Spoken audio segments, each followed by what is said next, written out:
Hi guys! So for today's video, kasama ko yan sila Ate Ann. Sila yung mga nagtitinda dun sa katabi naming booth.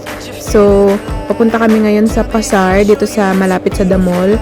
Nagpaalam lang ako sa boss ko na sabi ko bibili ako ng food. So papunta kami doon. Yan, first time kong pupunta doon. Although nakakapunta naman ako sa Pasar doon sa KB, pero dito sa Bandar ngayon lang ako makapunta. At yan, sobrang laki dito sa malapit sa The Mall ng Pasar nila. So ayan, madaming tao dito kasi malapit ng mag-6. So after mga 6:30 pwede na silang kumain, yung mga nagpa-fasting ng mga Muslims.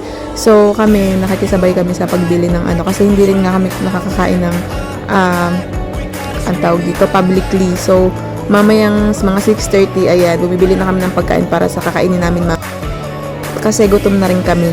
Ayan, so naglilibot-libot lang muna kami dito at sabi ko sa kanila, ang gusto kong kainin is yung tusok-tusok na na cheese tofu. Pero sila ang hinahanap nila is pansit. So bibili na lang din ako.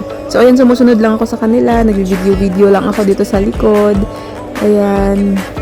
Tapos nakita namin to, may nagtitinda dito ng turon, pero maliit lang. Parang gusto kong bumili, pero sabi namin mamaya nababalik na lang kami. So ayan, nagtitingin na sila Ate Ann ng bibilihin nila, pero wala silang nakita. So magni-next magni-next shop na kami. So ayan, may mga dito, may mga noodles, tapos ito mga rice meals, ayan. Pero hindi kami mag-rice ngayon, magpapansit lang kami. Tsaka yung tusok-tusok. So ayan, nakarating na kami dito sa bilihan ng pansit.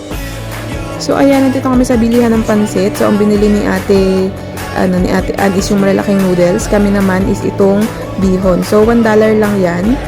Masarap din siya, kalasa din siya ng bihon sa atin, hindi lang pareho ng texture.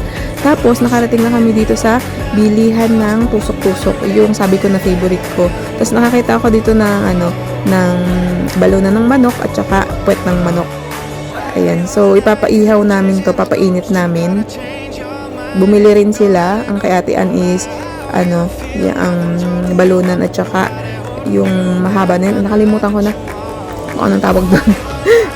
So ayan, tapos nakalimutan ko pang magbayad dyan kasi sinabi ni Kuya, tapos kakabidyo ko kasi. And then dito sa katabi namin meron nagtitinda ng mga drinks na tigo $1 lang. So yun, mga $1 lang yung mapibili mo dito sa Pasar dito. Napakamura at talaga namang napakasasarap ng bilihin.